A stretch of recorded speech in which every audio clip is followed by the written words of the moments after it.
자, 32번 문제부터 풀이를 하도록 하겠습니다. 민간의 부동산 개발 사업 방식에 관한 설명으로 우리가 틀린 것을 묻죠. 자, 1번 보시면은 자체 개발 방식은 이 불확실하거나 위험도가 큰 부동산 개발 사업에 대한 위험을 토지 소유자와 개발업자 간에 분산할 수 있는 장점이 있다. 여러분, 자체 개발 사업은 자금을 토지 소유자가 조달하니까 개발 사업의 규모가 작고 위험이 낮은 개발 사업에 투자를 해야 됩니다. 그래서 틀린 질문은 1번인데, 그래서 1번 같은 경우는 결국 뭐죠? 자체 1번은 좀 뭐죠? 지주 공동 사업에 대한 설명이죠. 지주 공동 사업은 토지 소유자와 개발업자 간의 위험이 분산되는 장점이 있어요. 1번 정답. 2번 컨소시엄 구성 방식인데, 자, 여러분, 이번에 컨소시엄 구성 방식은 대규모 개발 사업이죠.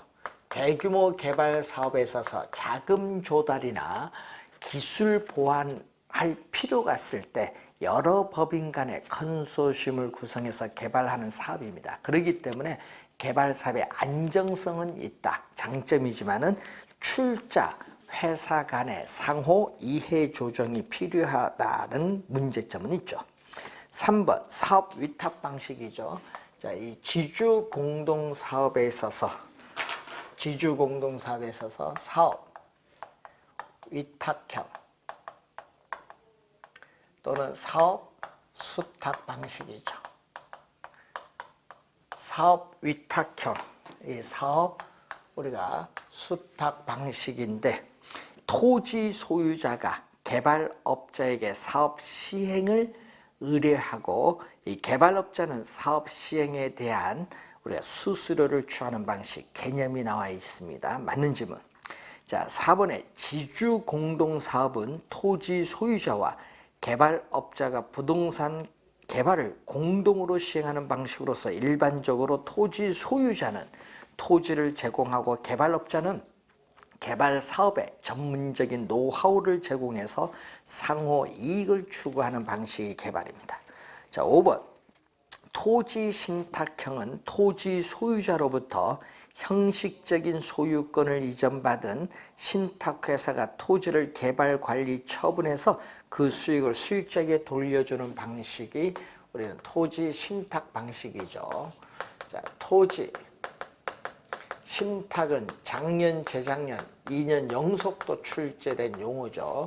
자, 그래서 토지 소유자인 위탁자가 20년, 30년 약정을 맺어서 토지를 신탁을 하죠. 이 신탁 회사에 우리는 토지를 신탁을 하면은 신탁에 따르는 수익증권을 발행해서 토지 소유자에게 교부를 해주죠. 이때 주의해야 될 것은 형식상 우리는 토지에 대한 소유권을 우리 신탁회사 앞으로 이전해서 개발합니다. 그렇기 때문에 신탁회사는 토지를 소유하고 있다. 그렇기 때문에 개발 사업은 신탁회사의 명의로 진행이 됩니다. 자, 이 수익증권 소유자 또는 우리는 수익자에게 이익이 귀속, 신탁 개발 사업에 따른 이익이 귀속이 됩니다. 자, 5번 맞는 지문이죠. 1번 정답입니다. 33번 부동산 관리에 관한 설명으로 틀린 것은, 자, 우선 위탁 관리 방식은 건물 관리의 전문성을 통해서 노후화의 최소화 및 효율적 관리가 가능하여 대형 건물 관리에 적합한 방식이다. 자, 여러분이 자가 관리, 위탁 관리, 혼합 관리가 있죠. 이 관리 주체에 따르는 우리가 관리 방식입니다. 자, 관리 주체에 따르는 관리 방식이 또 시험 문제에 잘 나오는데, 위탁 관리의 장점이 지금 나와 있죠. 1번 토지의 경계를 확인하기 위한 경계 측량을 실시하는 등의 관리는 기술적 측면의 관리죠. 자, 이 기술적 측면의 관리, 이 경제적 측면의 관리, 이 법률적 측면의 관리, 이 복합 개념이죠.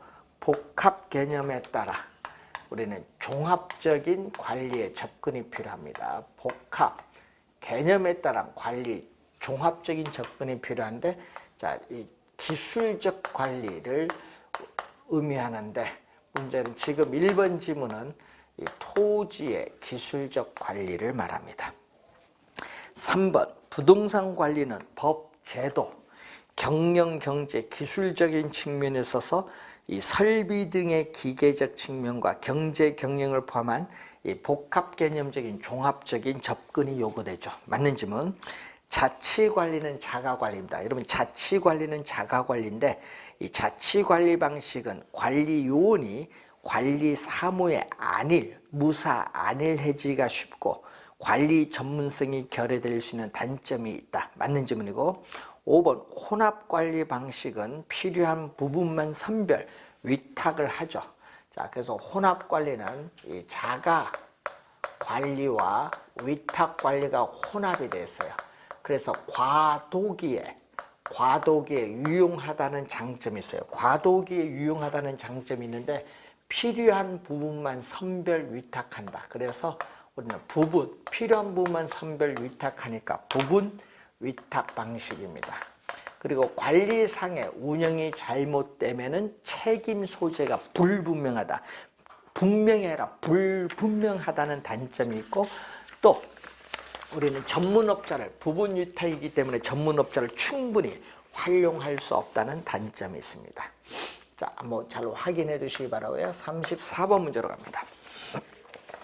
아파트 개발 업자의 부동산 마케팅 활동에 여러 가지 활동이 포함된다.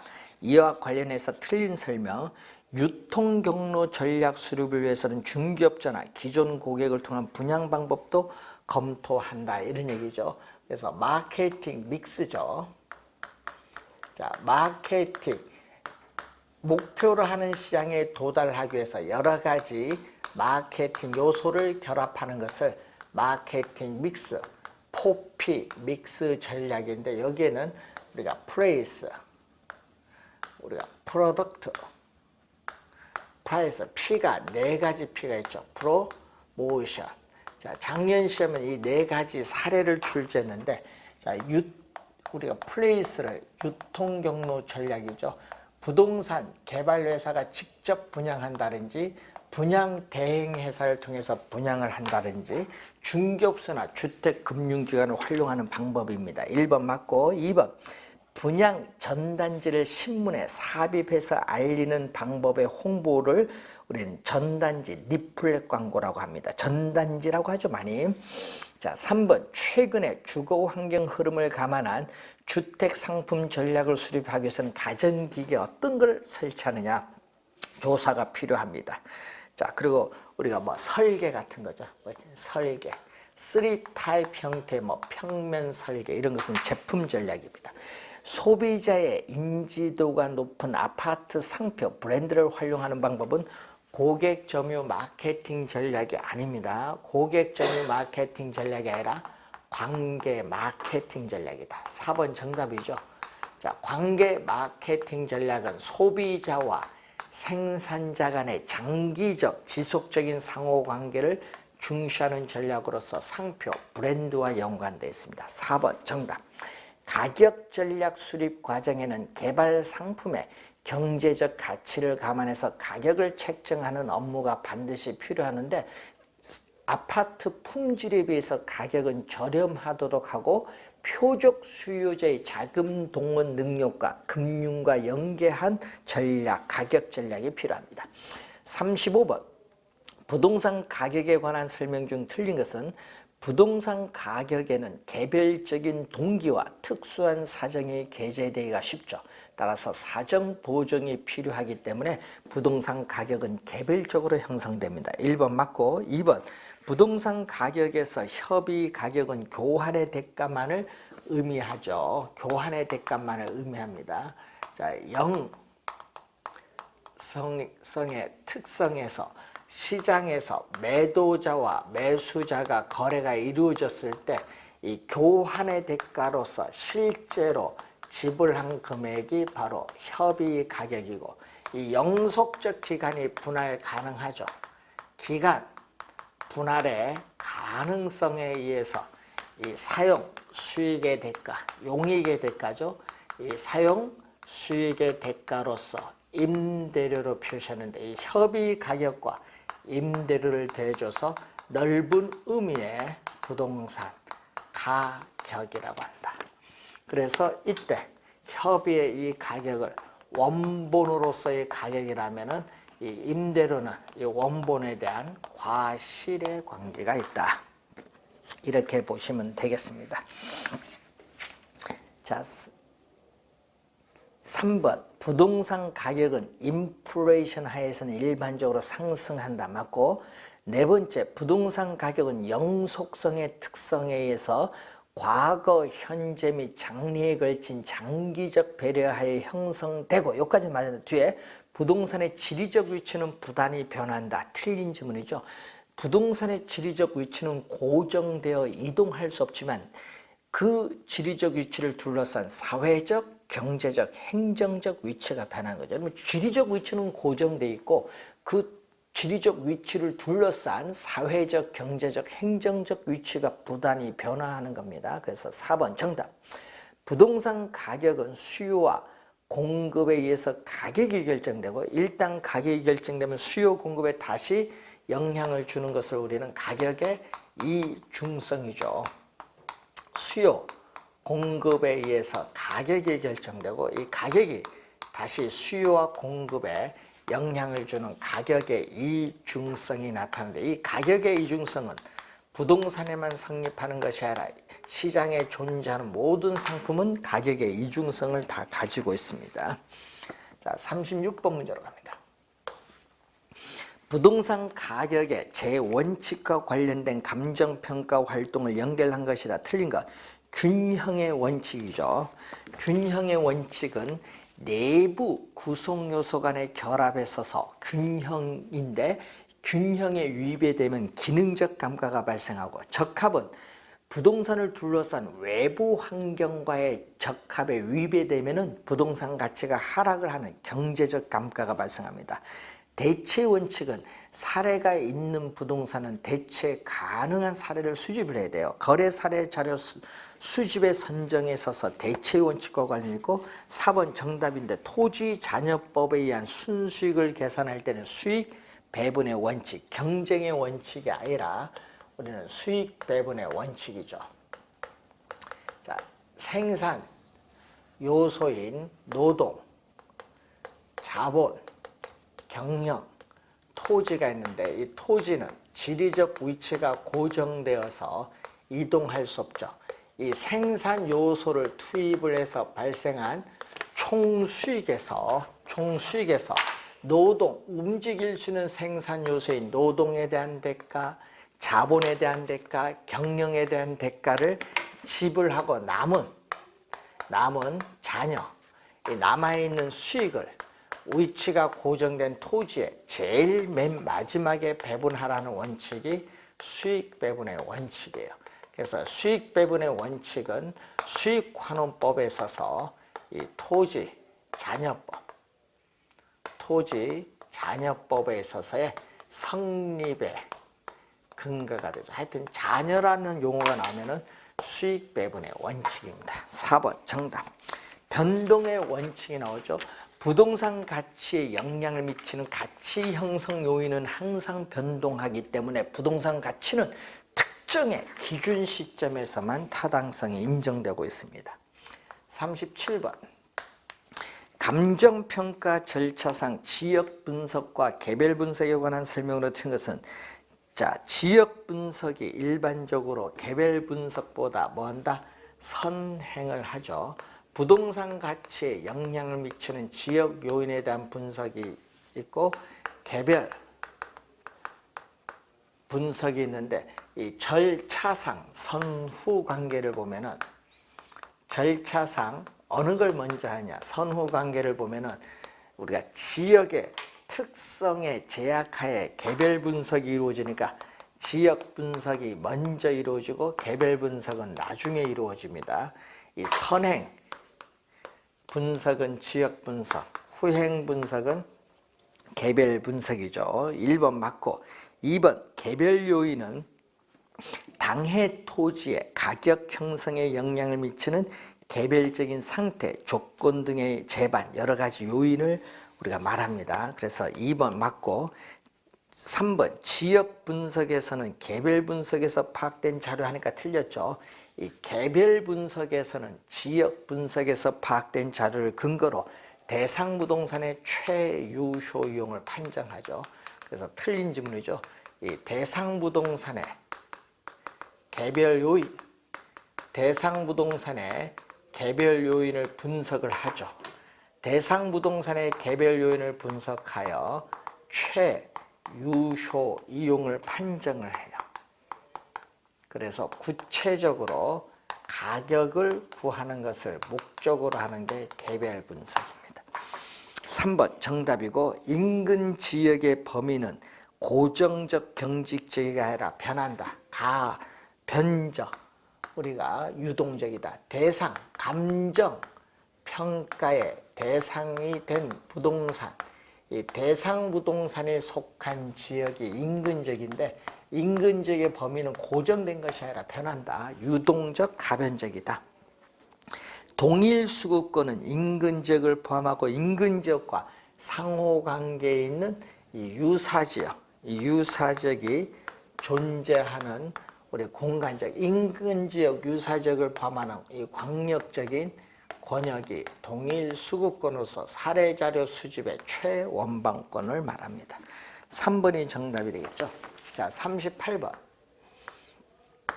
자, 원가법에서의 감가 수정 방법에 관한 설명으로 옳은 것은 정액법이 나오는데, 자, 감가 수정을 보면은 우리가 내용 연수를 우리가 기준으로 하는 방법에 우리는 정액법이 있죠. 우선 대상 물건의 가치가 매년 일정한 금액씩 감가된다는 전제하에 군하는 방법인데, 자, 문제는 이 매년의 감가액은 자, 건물, 구축물 등의 평가에 적용하는데 매년 감가액은 이 조달 원가에서 경제적 내용 연수 끝났을 때 잔존 가격을 경제적, 물리적 내용 연수가 아니라 경제적 내용 연수로 우리가 나누어서 우리는 매년의 감가액으로 삼는 방법인데 이게 바로 우리는 총 감가액을 말하죠. 그래서 1번 틀린 지문이고 2번 정률법은 기계, 기구 등의 동산에 적용하는데 대상 물건의 가치가 매년 일정한 비율로 감가된다는 전제하에 구하는 방법이죠. 자, 대상 물건의 매년 말 잔존 가격의 감가율이 정률이죠. 감가율을 곱해서 매년의 감가액을 구하는 방법인데 매년의 감가액은 뭐 한다? 체감하죠. 그래서 상각 첫 해의 감가액은 가장 많고 기간이 경과할수록 감가액은 점점 체감하기 때문에 정률법을 체감상각법이라고 해요. 자, 매년의 감가액은 체감합니다. 2번 틀린 질문. 3번 상환기금법은 내용연수가 만료하는 때의 감가 누계 상당액과 그에 대한 복리계산 이자 상당액을 우리는 포함하는 방법으로 우리는 당해 내용연수로 상환하는 방법인데 내용연수법 중 우리가 초기에 감가액이 우리가 가장 크다 하니까 틀린 지문이 되겠죠. 자, 상환 기금법인데 자, 이런 형태가 되겠죠. 자, 초기의 감가액 보면은 감가 누계 자, 최종 경제적 내용수 끝났다. 자, 처음에는 감가가 없죠. 자, 이렇게 직선의 형태로 가는 것은 정액법, 이렇게 가는 것은 상환기금법. 요 차이는 바로 이 복리 계산에 따른 이자만큼 차이가 있죠. 이렇게 가는 게 바로 정율법. 그러면 초기에 감가액이 가장 많은 건 정률법, 상환기금법은 가장 적어요. 가장 작습니다. 3번 틀렸고 4번 관찰감가법은 대상부동산을 면밀히 관찰하여 각종 감가 요인과 감가액을 직접 관찰하여 구하는 방법인데 객관적이 아닙니다. 주관적이죠. 평가사의 능력과 경험에 좌우되다 보니까 주관적이라는 단점이 있고 물리적이 아니라 기능적, 경제적 감가 요인 산정에 적합합니다. 그래서 틀린 지문이죠. 관찰, 감가법, 또 뭐가 있다? 분해법이 있죠. 자, 분해법이 나오죠.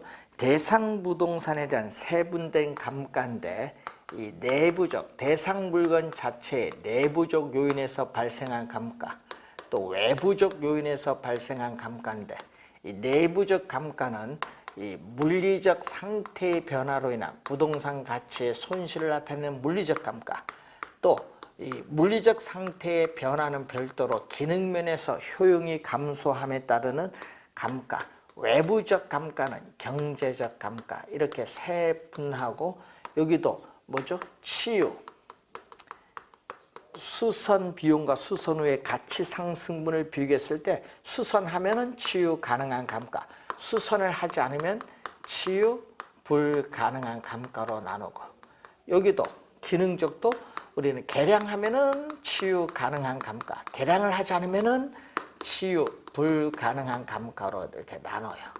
그런데 외부적 요인에 의해서 발생하는 경제적 감가는 치유, 외부적 요인에서 발생하니까 여기는 치유 자체가 불가능한 감가죠. 자, 요 각각의 감가액을 전부 더해요. 전부 더해서 감가 누계액을 구하는 방법이 분해법입니다. 그래서 5번 정답이 되겠습니다. 자, 5번 지문 정답. 자, 39번 문제로 갑니다. 자, 어떤 토지를 표준지 공시지가를 우리가 기준으로 평가했다. 자, 대상 토지에 있어서의 가치인데 표준지 공시지가인데 유사지역에서 추출한 유사표준지 공시지가가 얼마? 10,000원이다. 자, 유사 표준지 공시가가 10,000원입니다. 자, 공시 기준일 1월 1일 이후에 기준 시점까지 6개월이 경과했다. 자, 이때 인근 지역의 지가 변동률은 얼마? 1, 4분기. 자, 시점 수정을 가는데, 자, 시점 수정하는데 1, 4분기. 자, 공시 기준일 1월 1일 100으로 했을 때 3월 31일까지 10% 상승했어요. 10% 인상되었고, 고는 되었고니까 곱하기 and, 그리고 2, 4분기 4월 1일을 또 100으로 봤을 때 또 몇 프로 상승했다. 6월 30일에 또 10% 또 상승했어요. 자, 이 내용이 바로 뭐다? 시점 수정치. 시점 수정치가 됐죠. 자, 그리고 유사지역은, 자, 지역 요인 비교한데 유사지역은 사례 부동산에 속한 그것은 인근 지역, 대상 부동산에 속한 인근 지역에 비해서 지역 특성이 몇 프로? 5%, 열세일 때는 마이너스. 지역 요인 비교했어요. 자, 그리고 개별 요인 비교인데 표준지와 대상 토지 개별 요인지 비교치가 다음과 같았다. 자, 개별 요인 비교인데 표준지는 사례가 100이에요. 100분의 110. 가로 조건은 어떻게 돼요? 대상 토지가 표준지에 비해서 10% 우세하죠. 다른 거 보니까 행정적 조건, 또 100분의 얼마? 95. 대상 토지가 표준지에 비해서 5% 열세 있다. 요거죠. 나머지는 100분의 100은 전부 1이니까 관계없습니다. 이걸 계산을 하면 되겠죠. 그래서 95, 95 없어지고 100, 100 없어지는 거죠. 그럼 또 100, 100 이거 없어지면 얼마가 나오는 거예요? 110 곱하기 110 곱하기 또 110이 나오죠. 자, 그리고 밑에 100이 나오죠. 그럼 다시 공 2개 없어지면 얼마? 11의 제곱 121 곱하기 110의 제곱미터가 나오죠. 이게 정답인데 정답은 그래서 얼마? 4번이 정답이 되겠습니다. 자, 40번. 부동산 가격 공시에 관한 법령상 표준지 공시지가에 관한 설명으로 틀린 것은 표준지의 도로 상황, 지목, 용도, 지역은 표준지 공시가의 공시상에 포함한다. 자, 공시상에 나오죠. 표준지의 지번, 표준지의 지번, 단위 면적. 단위 면적은 1제곱미터, 단위 면적당 가격, 표준지의 면적 및 형상, 표준지 및 주변 토지의 이용 상황, 그 밖에 대통령령이 정하는 사항으로 지목, 용도, 지역, 도로, 상황이 있겠죠. 그래서 1번 맞는 지문이고 2번 지상권이 설정되어 있는 표준지의 적정 가격을 평가하는 경우에는 당해 지상권으로 토지의 사용 수익이 제한되는 가치를 반영해서 평가된다. 어떻게 돼요? 평가 기준을 보면 어떻게 돼요? 우리는 토지에 정착물 등이 없는 상태, 토지에 정착물 등이 없는 상태의 뭐를 나지를 상정해서 평가를 해야 됩니다. 2번 정답. 3번 표준지의 단위 면적 단각에서 단위 면적은 아까 얼마? 단위 면적은 1제곱미터로 보는 거죠. 표준지 공시지가는 도시개발법에 의한 도시개발사업, 도시 및 주거환경정비법에 의한 정비사업, 농어촌 정비법에 의한 농어촌 생산 기반을 위한 정비사업을 위한 환지, 채비지 매각 또는 환지 신청에 적용되죠. 자, 4번은 표준지 공시지가가 적용하는 경우. 자, 5번은 이의신청인데 국토교통부 장관은 표준지 공시지가에 대한 이의신청 기간이 만료된 날부터 30일 동그라미 60일이 아니다는 거, 30일 이내에 이의신청을 심사하여 그 결과를 신청인에게 서면으로 통지하여야 한다. 서면으로 미출. 구두가 아니라는 거. 구두가 아니다. 서면으로 통지하여야 한다. 하여야 동그라미. 하여야는 반드시란 얘기입니다. 통지할 수 있다가 아닙니다. 통지하여야 한다. 이 신청도 시험에 자주 출제를 하는데 작년에도 또 출제를 했었습니다. 기본적 개념 잘 정리를 하시기 바라고요. 자, 이렇게 해서 모의고사 4회분 모든 강의를 마치고 여러분 항상 이 모의고사 4회분을 풀고 지금까지 풀었던 또 매월 모의고사를 보면서 틀린 부분을 다시 기본서 교재를 통해서 확인해서 시험장에 가시면 여러분들은 훨씬 더 좋은 점수로 합격할 수 있으리라고 기대됩니다. 자, 여러분 모두의 합격을 기원드리겠습니다. 감사합니다.